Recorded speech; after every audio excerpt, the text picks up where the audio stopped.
Unsung Murder Ballads discusses topics of a disturbing nature. And we're not going to hold back on the graphic details and disturbing content. So we do not recommend our podcast for children under the age of 13. And while we respect the victims and their families involved in these tragic cases, we're also going to be critical of mistakes that are made during the investigations. And we're going to use dark humor to express ourselves now and then. So with that said, this podcast may not be for everyone. And that's okay. We're glad you're here checking us out. And if you've made it this far, welcome to the Unsung Murder Ballads family. And follow us on Instagram at Unsung Murder Ballads if you want to talk to us.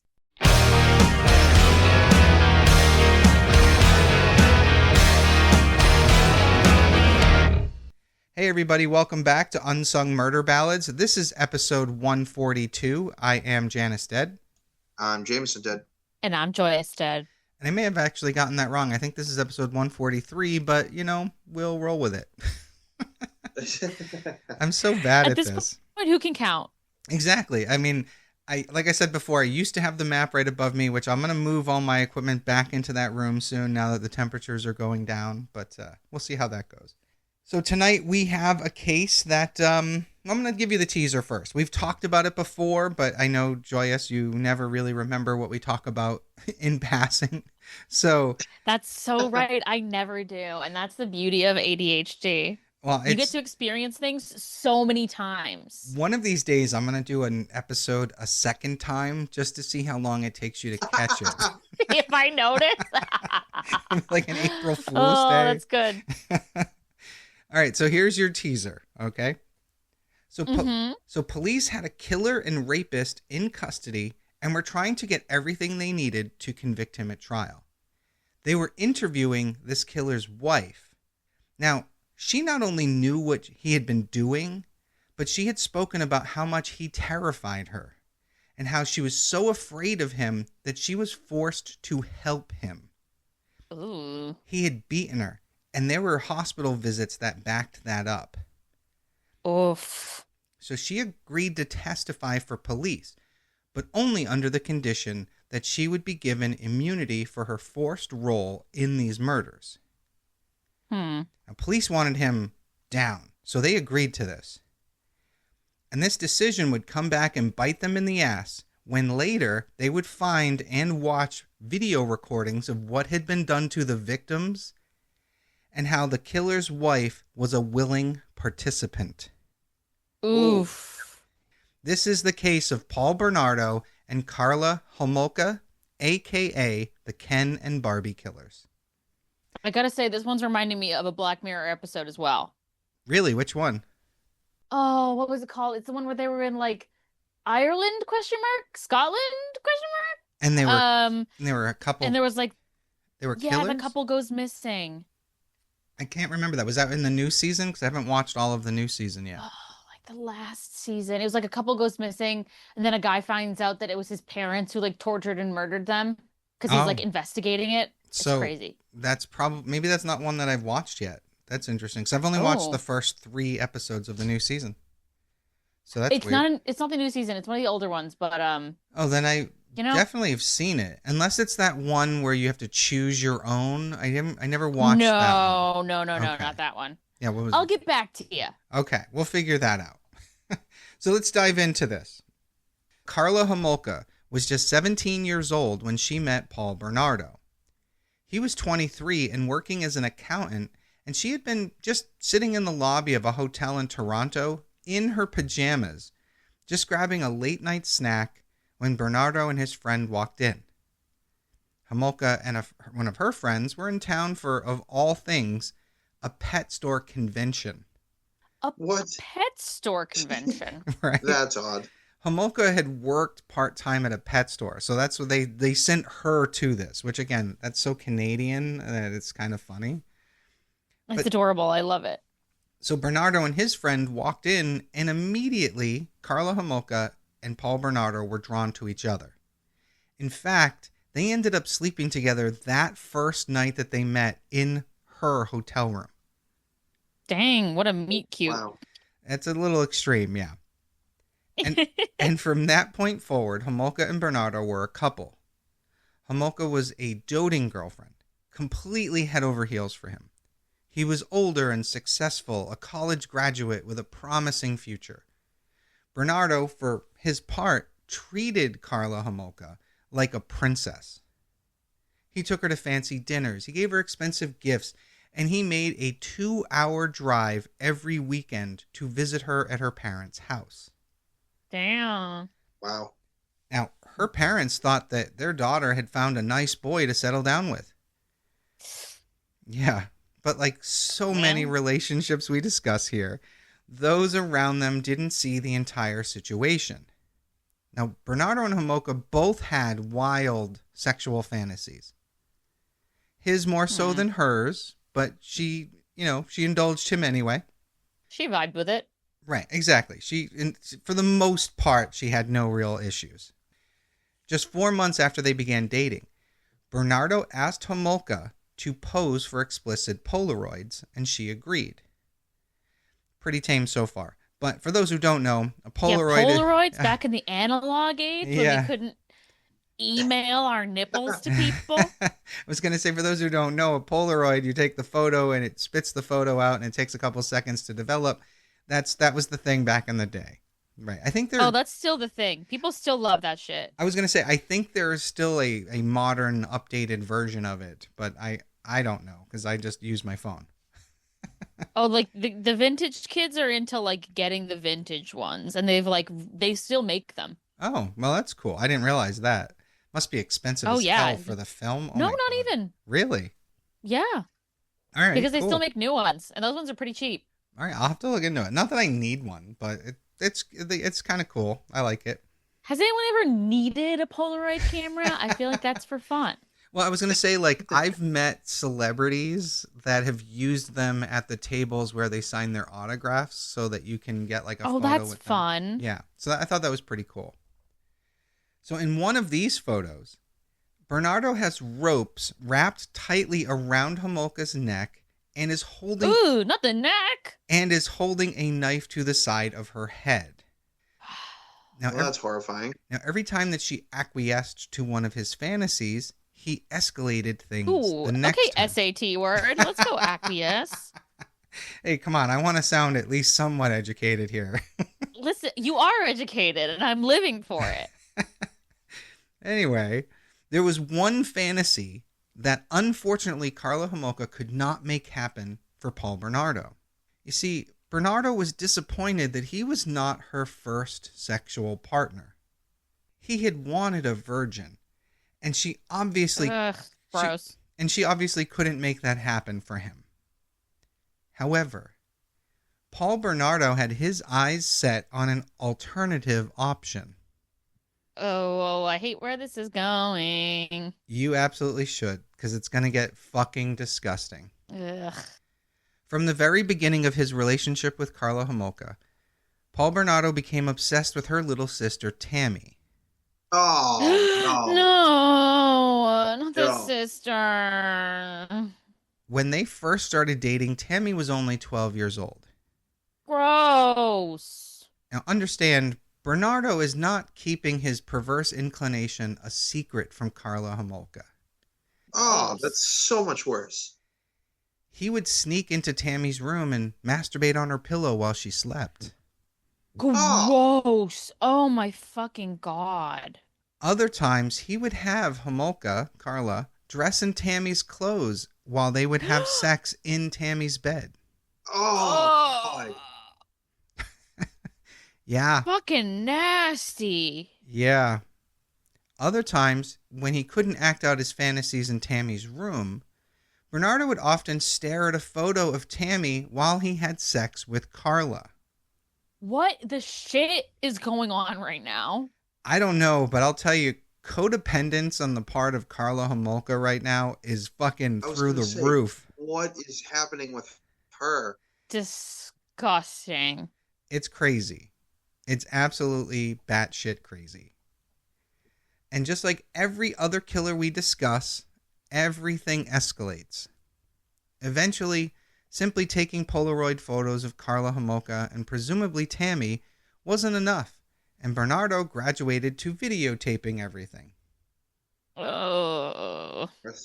Now, Bernardo was still open with Homolka about how he felt towards her sister, and she willingly played along.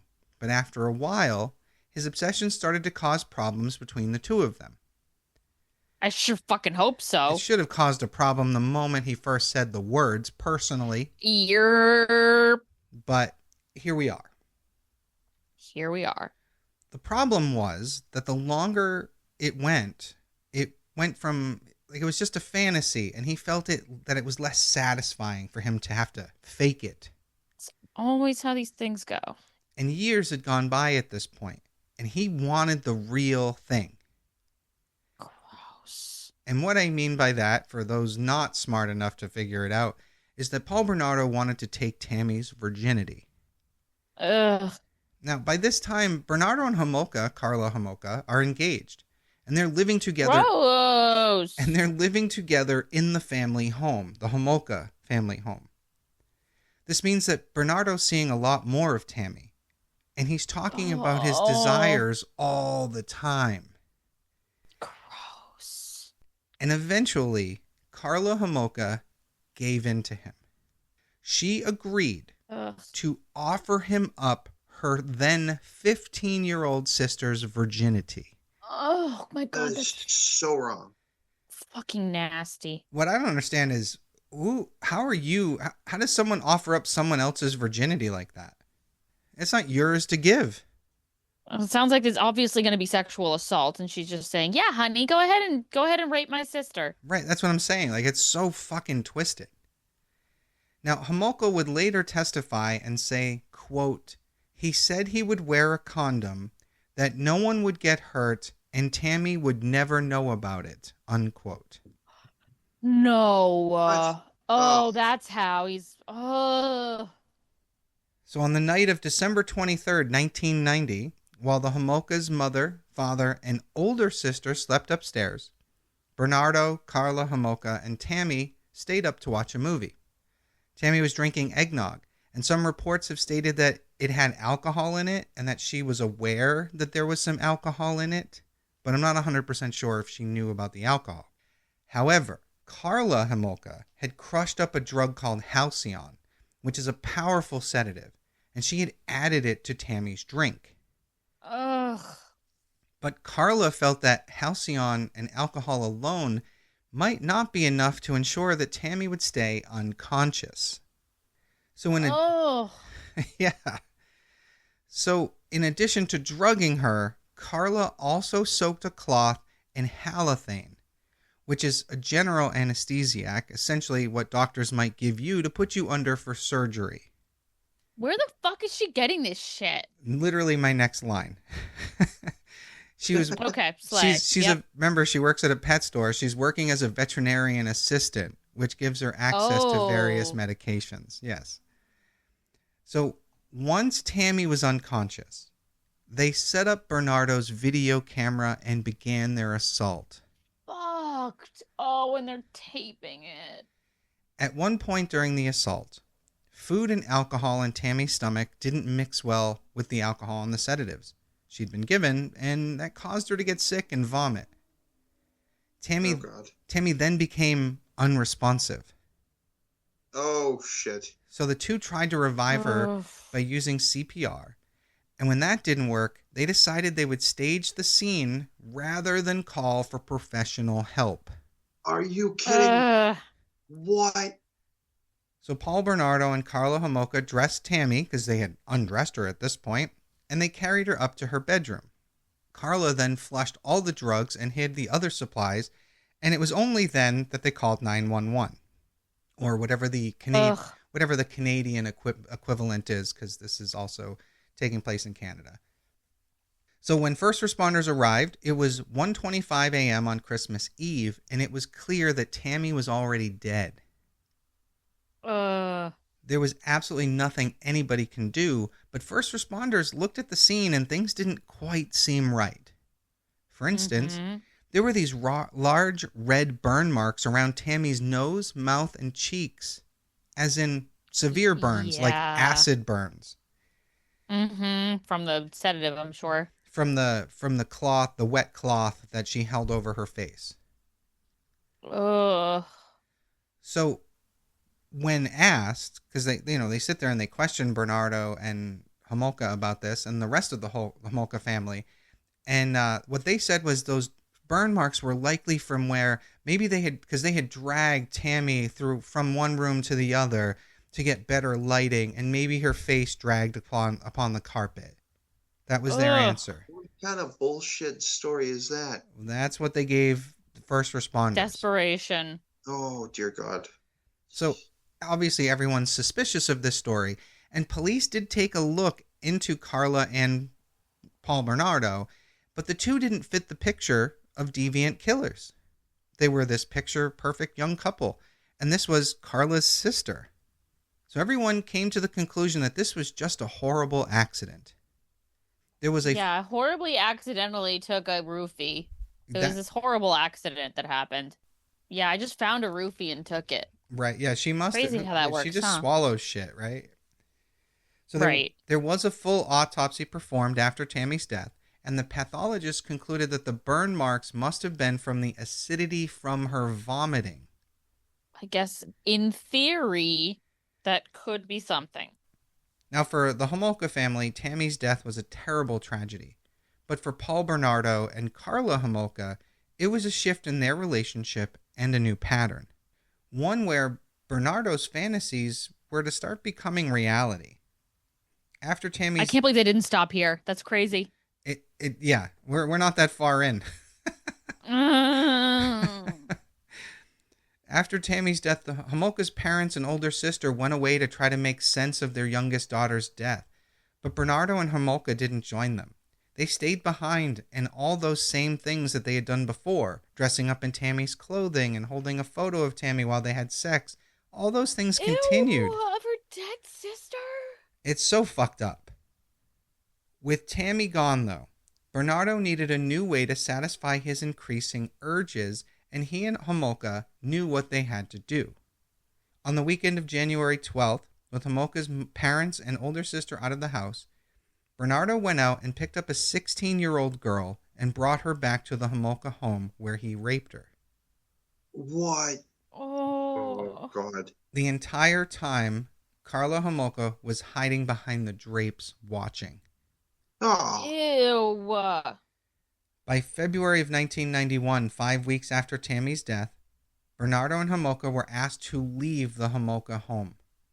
The family said that they needed to grieve their dead daughter, and Karla was showing no remorse, and that they just couldn't deal with it. So Karla and Bernardo moved into their own place, but his desires continued to escalate as they do.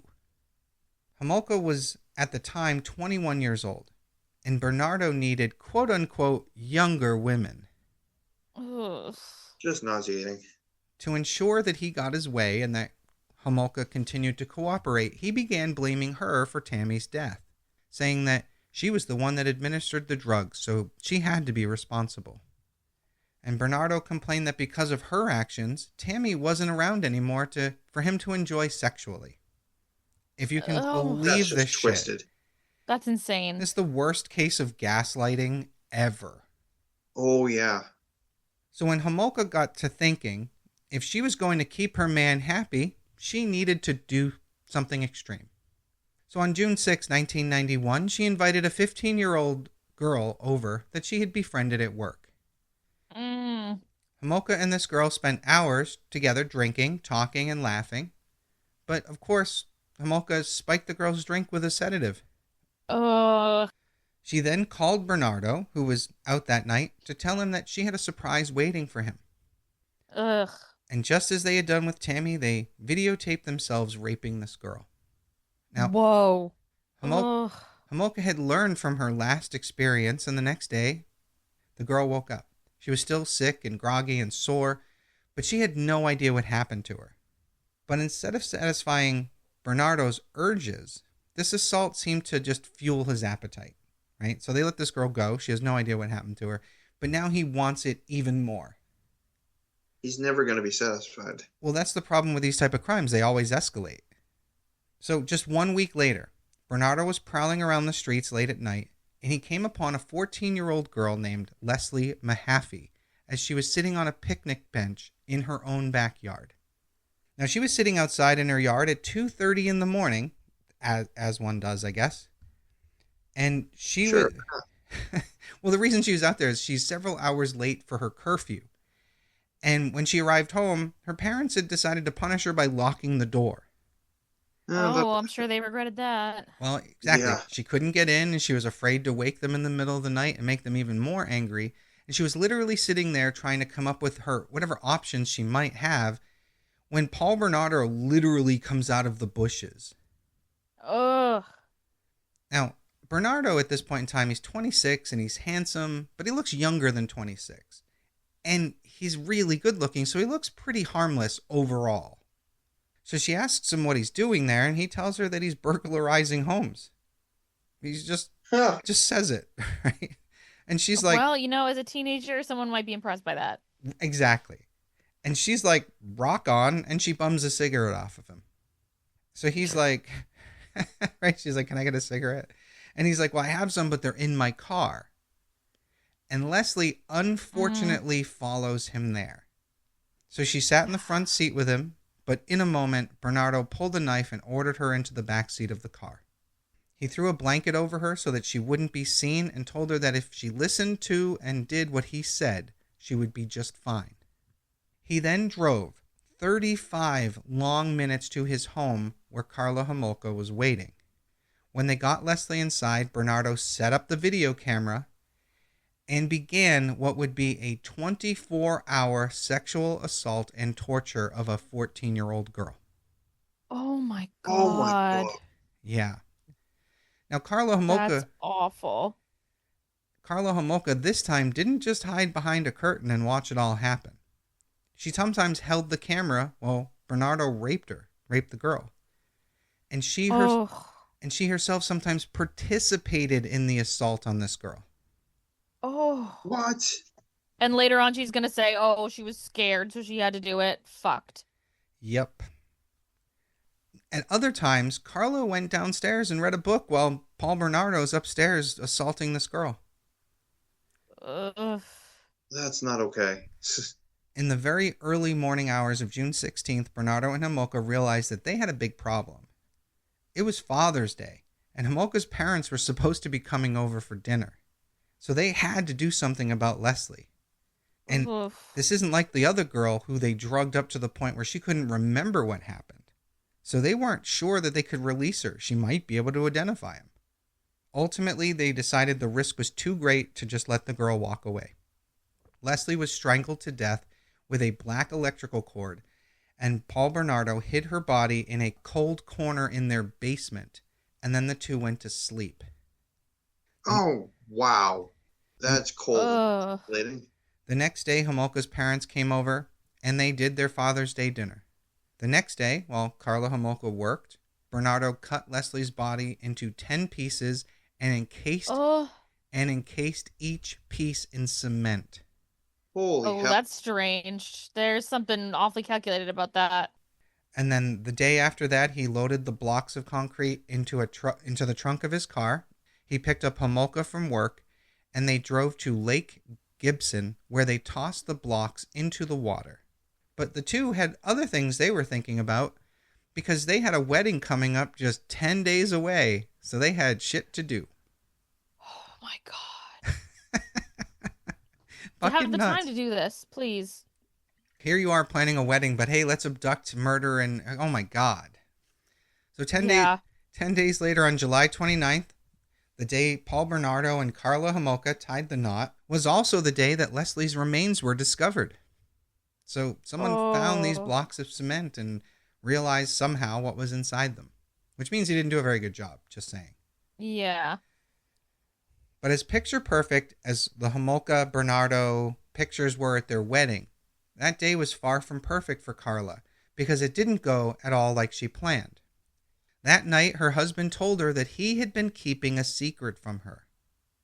Paul Bernardo told Karla Homolka that Tammy and Leslie were not his first victims. There were many, many more. What? There were many more before then? Yep. Oh, God. For years, since late 1987, the town of Scarborough, Ontario, a suburb of Toronto, had been terrorized by a serial rapist. Oh. This man would wait in the shadows for a young woman to step off a bus alone. God. When he had a target, he would take her from behind, force her to the ground, and demand that they keep their eyes closed. And the reports on this say the assaults were brutal. Oh. This rapist, as we know, is Paul Bernardo, but he would punch his victims in the face. He would choke them. He would use a knife to cut them and even use the knife to penetrate them, as in sex. Oh my God. The attacks would sometimes happen in the victim's own backyards. In at least one instance, the Scarborough rapist broke into a victim's own bedroom and assaulted her right there. God, the horrors of being a woman, I swear to fucking God. It's terrible. Like, oh my God. These rapes continued month after month, victim after victim, and each time that he attacked, his rapes got more violent. Oh. Police were investigating every assault. They were collecting rape kits. And even though police had his DNA, they didn't have any suspect or persons of interest to compare it to. In May of 1990, and this is 2.5 years from when the rape attacks began, was when... That's crazy that they, didn't have any, eyewitness testimony. I guess if he just attacks them from behind. Yeah, it's just crazy that they he's telling not him to find keep him for so long. And he's telling him to keep their eyes closed, and they're just terrified, so I'm sure they're keeping their eyes closed. Right, because they don't want to die. And those that... because he said that they weren't his first victims, which maybe means that at least one of these people may have died. Yeah, I didn't see that directly in my research, but it's possible. Right, and victim can still mean just not murder victim. Correct. But so it was in May of 1990, 2.5 years after these rapes started, that one of his victims finally saw his face. Oh. Police were able to create a composite sketch based on her description and put it out to the media. It hung in high schools and grocery stores. Police received more than 40,000 total tips from that sketch. Wow. Crap. And guess what? They got nothing. None of them were him? They got 3 separate tips telling them that the guy they were looking for was Paul Bernardo. Whoa. 3 separate tips. That's kind of crazy. So police took the tips about Bernardo seriously. He was a dead ringer for the composite. He fit the profile. He was young, white, probably single, living in the area. They were suspicious enough to go and talk to him. Bernardo was questioned by investigators twice during their search for their serial rapist. He was living at his home with his parents the first time, and he told the police that he was an accountant and had a fiancée named Karla with a wedding coming up. He even marveled with officers about how much he did look like the composite sketch. Like, holy shit. But police did not feel that he could be this person that they were looking for.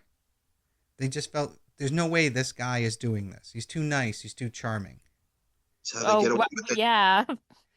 Yeah, no charming person ever sexually assaulted anyone, clearly. Right? I mean, Ted Bundy never existed in this world, right? Oh, exactly. But they did ask him for a DNA sample.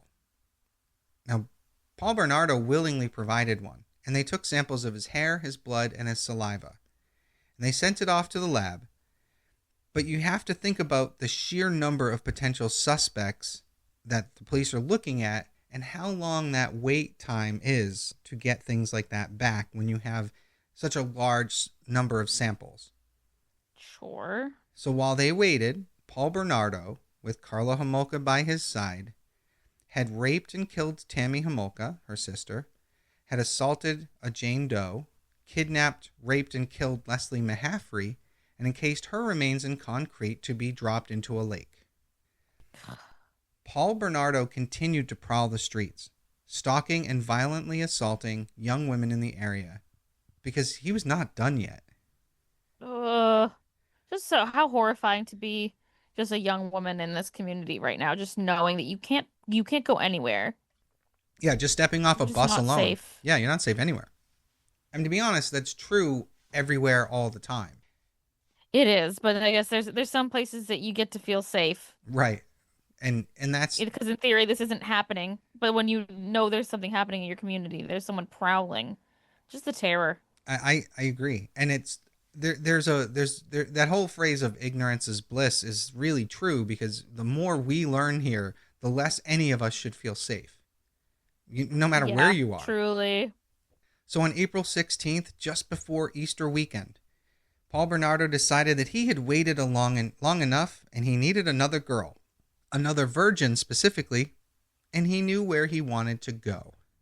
Ugh. Holy Cross Catholic High School. Oh, dear God. No. Where Paul Bernardo seemed to have a real interest and like for their school uniforms. Yeah. Gross. So this time, Karla Homolka came with him and helped with the kidnapping. Oh my God. Ugh. At the end of day dismissal bell, the girls began leaving school, and Paul Bernardo searched the crowd and found one that he liked. He noticed a 15-year-old girl named Kristen French. So Karla Homolka gets out of the car and asks Kristen for directions. She sits there and she spreads out a map on the roof of the car and goes through this whole charade. Kristen walks over to help her because she's probably a good kid, and this is a pretty woman asking for help. She doesn't look dangerous. Right. It's not usually threatening. Right. And that's when Bernardo circled behind her, and the two simply pushed her into the back seat of their car. Ugh. Homolka jumped in with her and held her down and out of sight while Paul Bernardo drove them all to their home. For the next 3 days, Oh my God. Bernardo and Homolka held Kristen captive at their home, taking turns assaulting and raping her during the day and keeping her drugged on sleeping pills and tied up in a closet at night. Oh. That's some sadistic shit right there. And just like the assaults on the others, Bernardo couldn't help but document this experience on videotape as well. But Kristen was smart. She stayed calm, and she did what she was ordered. And in return, Paul Bernardo told her that he would let her go. Like your best survival scenario. That's the sad part of it, you know? It's just you literally have to just let the horrible thing happen to you. Right, and the more you pretend you're on their side, the better your chances of survival are. Mm-hmm. Unfortunately, though, on the third day, Kristen saw no logical end in sight, and she began to resist Paul Bernardo. She started to say no and refused to do what she was told. So this motherfucker showed her the video that he and Homolka had made about Leslie. Oh my God. He said to her, "If you don't do what I say, the same thing is going to happen to you." But this little badass refused. She just refused to do whatever the fuck he wanted. Wow. That's impressive. But unfortunately, And scary. I was going to say, unfortunately, all the bravado in the world didn't change the fact that she was no match for Paul Bernardo. He began to beat her, punch her, and kick her. The sexual assaults continued, followed by more brutal beatings, and it went on like this. During her 3-day captivity, Paul Bernardo did leave the house on 2 occasions and left Karla guarding her. Ugh. Kristen was begging and pleading Homolka, but Homolka refused to help her. And on Easter Sunday, Bernardo and Homolka had to decide what they were going to do with their prisoner. And this is how they made their decision. They had to go to Homolka's parents' house for Easter dinner. And it wouldn't look good if they didn't go. I mean, there is a missing girl and they had no alibi. So they chose to kill Kristen. And that day... So that they can go to fucking Easter dinner? So they could make an alibi for themselves, yeah. And unfortunately, Kristen French died the same way Leslie did. She was strangled to death with a black electrical cord. Ugh. Homolka and Bernardo then cut off her hair, washed her corpse in the bathtub to remove any traces of evidence, and then they burned everything Kristen had had with her when they kidnapped her. And they collected all those ashes for disposal. On April 30th, 2 weeks after she disappeared, a man out looking for scrap metal found Kristen's naked body in a ditch along a rural road in the north end of Burlington. They're like being really methodical about like 75% of it and then just dumping her body in a ditch. Right? They're not very smart. And like, you're right. They're so smart in some ways and then completely idiotic in others. It's weird. It seems like, I don't know. I don't know if they're like drug fueled as they're doing it, but it seems like there's like I just think they sometimes probably, they're thinking about it, sometimes they're not. I think they're thinking about it when they're cleaning up the mess, but then they probably think they did such a good job that they can just leave the body anywhere. It doesn't matter, Mm, you know? could be. So by the time Kristen's body was discovered, police had already set up what they called the Green Ribbon Task Force to look into several of the unsolved disappearances and murders in the area. Leslie was kidnapped from her backyard in the middle of the night, but Kristen had been abducted in broad daylight near her school, and there were witnesses. Wow. One of those witnesses reported seeing a cream-colored Camaro in the area. Police received a tip from Paul Bernardo's childhood friend Alex and his wife Tina. They said the police needed to look into Paul Bernardo. They told him he's violent, he's hostile, he's aggressive towards women, and has been known to hit women before. And he even admitted to them that he beat his wife. Whoa. So on May 12th, 1992, police went to see Paul Bernardo again. So they go to his house. It's the same house where Leslie and Kristen had been raped and murdered. And the police did a criminal background check. But Paul Bernardo's background comes back clean. They still don't have this fucking DNA test? Not yet. That's crazy. He even admits to being called in for questioning during the whole rape investigation. And he's super casual about it. He's like, listen, I came in, I talked, I gave you guys some DNA. I know I look like the composite sketch, but that's just a coincidence. And police are sitting there looking at him. And they're like, well, he's polite. He's intelligent. He's cooperating. He's got this beautiful wife. There's no reason not to believe him. I mean, he's got a clean house. And the car he drives is not a Camaro, like one of the witnesses had reported. So they're literally thinking that, you know, just because they didn't have solid alibis doesn't mean that he did it. And Right. And this beautiful wife of his is corroborating everything he's saying. She's his alibi. And she seems like a nice lady. Right. And they have no real evidence. Correct. So they can't do anything when they don't have evidence. I don't know what's taking this DNA sample. What year did we say this was in? This is the early 90s. So, yeah, it's going to take a little while. That's why. Yeah. That makes sense. So, for the second time, police decide Paul Bernardo is not their guy. And as soon as they left, Bernardo and Homolka hid all the videotapes that they had made of the assaults, along with Bernardo's favorite knife. And they hid it all in the rafters of their garage.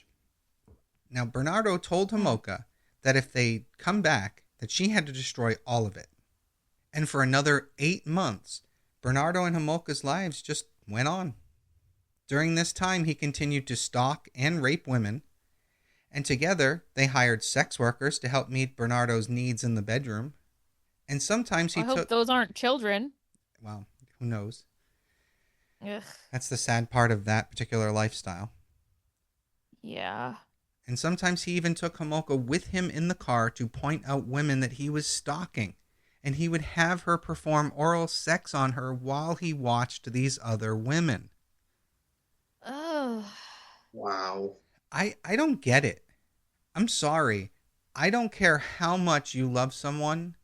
That's a fucked up request. Nah, any of this is all of this is beyond understanding. That's true. That's true. On January 6, 1993, Homolka was admitted to St. Catherine's General Hospital. Bernardo had beaten her so viciously in the face with a heavy flashlight, one of those similar to that police carry, and it was so bad she had to be admitted. Yeah. Woof. That's a hard hit. Yep. Especially that like they ended up coming to the hospital, because I think I would imagine that, like, you know, he wouldn't, unless it was so horrible, he wouldn't have let her go to the hospital. But you're fine. Right, exactly. Well, Paul Bernardo was arrested and charged with domestic assault, and eventually, like so many times before, he is soon released. Right. How could this nice man ever do this? Right. She must have slipped on that flashlight 6 or 7 times. Oh yeah, she slipped and fell right into it. However, Homolka did not return home to him. She went to stay with her family in Toronto because she was worried that Paul Bernardo was going to beat her again. On February 1st, 3 weeks after this assault, The DNA results from the sample Paul Bernardo had provided police finally came back. That's about 10 times. Police finally knew that Paul Bernardo was at least the Scarborough rapist, and they immediately put him under surveillance. Then they decided that they needed to talk to Karla Homolka. When police first spoke to her, the very first time, they were mostly there to ask about her husband. They assumed she knew nothing. But she understood what all the questions were really about. Now, I just think that interrogation is hilarious. They think she's this innocent thing, and they're trying to probably treading lightly. And she's sitting there like, oh, fuck. I know all about this. She's probably weighing her options, and they're like, it's hilarious. Oh my God, I can't believe that. I can't believe he did that. Right? So, as soon as police left, and fearful of the repercussions of their investigations and what they would mean for her, Karla Homolka ran out and hired a lawyer. So on Valentine's Day, Homolka's lawyer told police that their suspect was not only a violent serial rapist, but also a serial killer, and that the assaults on Leslie and Kristen had been videotaped, and that those tapes were hidden in their home. Oh, okay. So she's just saying, all right. She's like, we're done here, right? So Paul Bernardo was finally arrested on February 17th and charged with the murders of Leslie and Kristen and all of those rapes. Police immediately began what would be a thorough 71-day search of the Homolka and the Bernardo's home.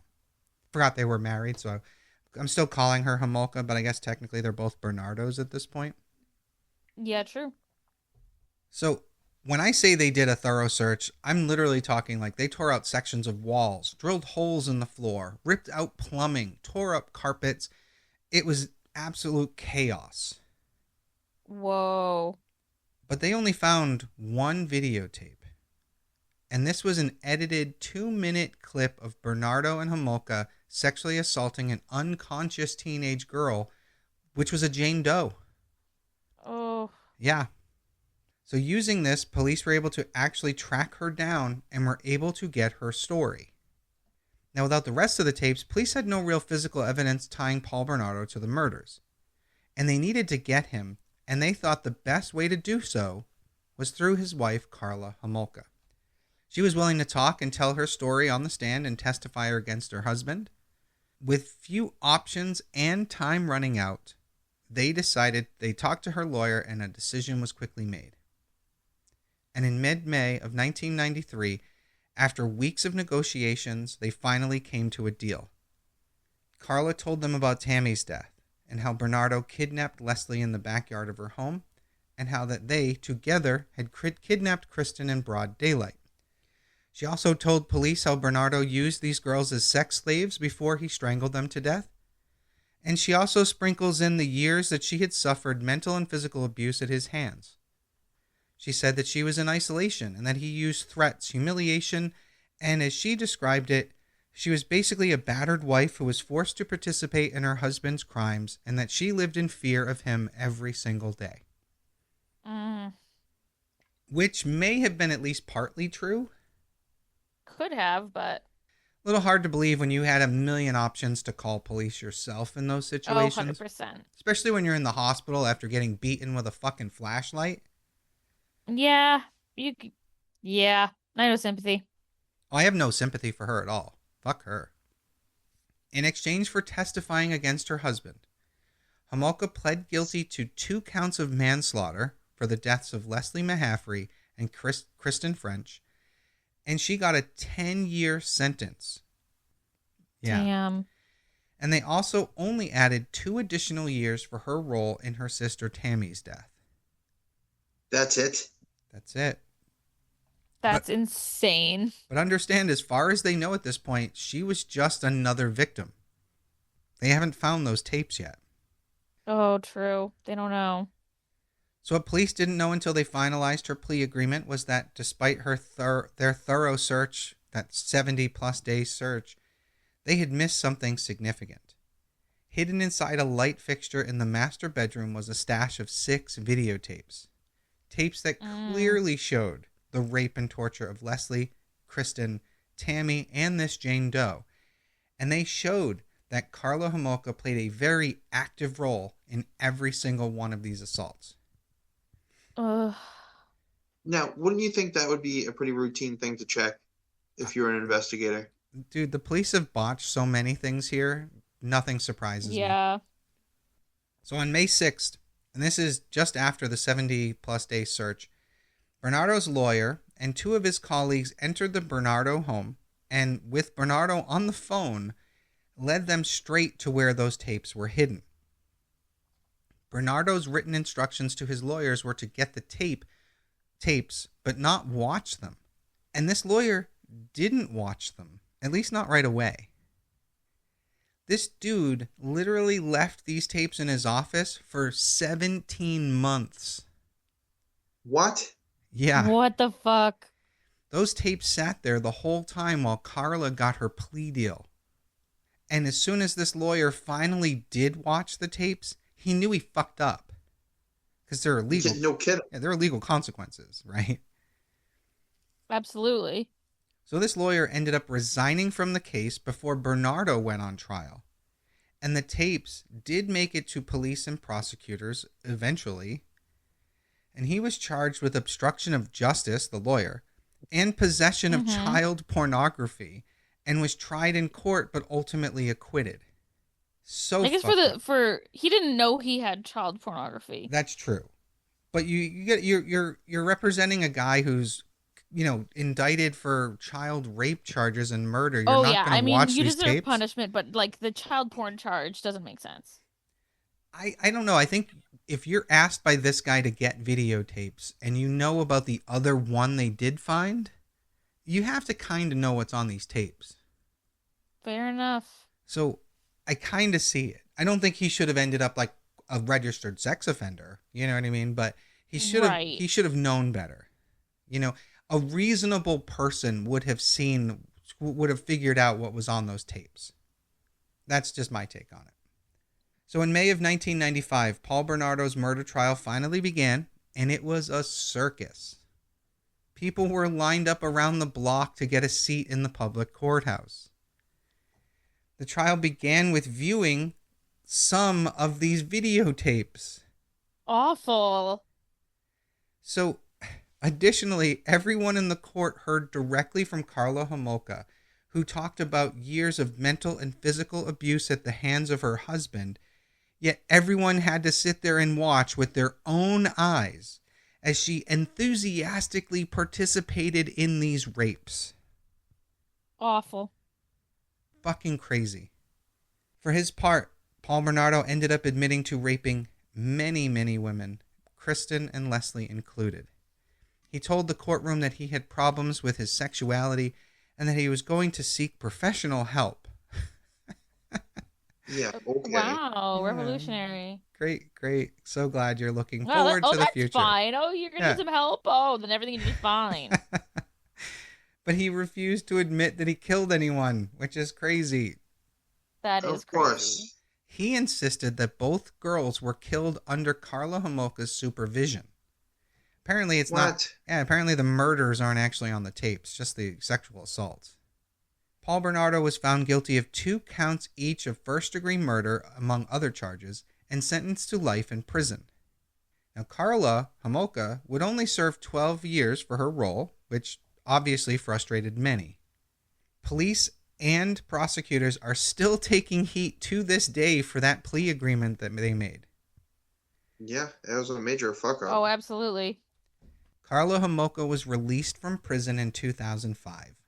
She actually settled in Montreal before moving to the Caribbean with a new husband. She now has... Just gets to run away completely. She now has 3 children, and as of 2016, she had moved to Quebec and was making headlines once again when the media found out that she was volunteering at a children's school. Oh, get the fuck out. Paul Bernardo is still behind bars at maximum security prison in Ontario, and so far all of his parole applications have been denied. And that, as well they should. Good. yeah, Stay in there. and that is the case of the Ken and Barbie killers. Now, why are they called that? Because they look like Ken and Barbie dolls. They are Oh, okay. They were just beautiful like people. Yeah. It's crazy. wild. So you're welcome. Wow. Holy crap. Yeah, this one sucked. I realized I forgot to give the trigger warning, but I mean, everyone who's listening knows what we're going to be covering for the most part. And anyone who recognized because, they're going to see the title before they watch it, so they'll know, Right. Ugh. Yeah, disgusting. The fact that I still can't get over so readily going along with what someone else wants like that. I don't get it. Yeah. Yeah. I mean, clearly there's a part of her that wanted it too. I mean, that's what I would have to assume. You're right. If she was enthusiastically, as they described it, participating, you're right. There was something she liked about it. And there wasn't any kind of escalation that was too much for her. Yeah, other than the beating to her, but yes. Well, yeah, but I mean, as far as like you would think at some point something would snap in your head and be like, something's not right. I'm not gonna lie. Clearly, she was just as fucked up. Right, but I'm not gonna lie. If someone asked me to do anything involving my siblings, I would probably. I can't even imagine what I would escalate to. Going into her room, the idea of someone going into my sister's room while she's asleep and doing some of that shit is just a hell no. Yeah, no kidding. Beyond awful. Yeah. Yeah, it's nasty. Yeah. So that's the case for this week, everybody. Once again, I am Janus Dead. I'm Jameson Dead. And I'm Joyous Dead. And we'll see you next week. Bye.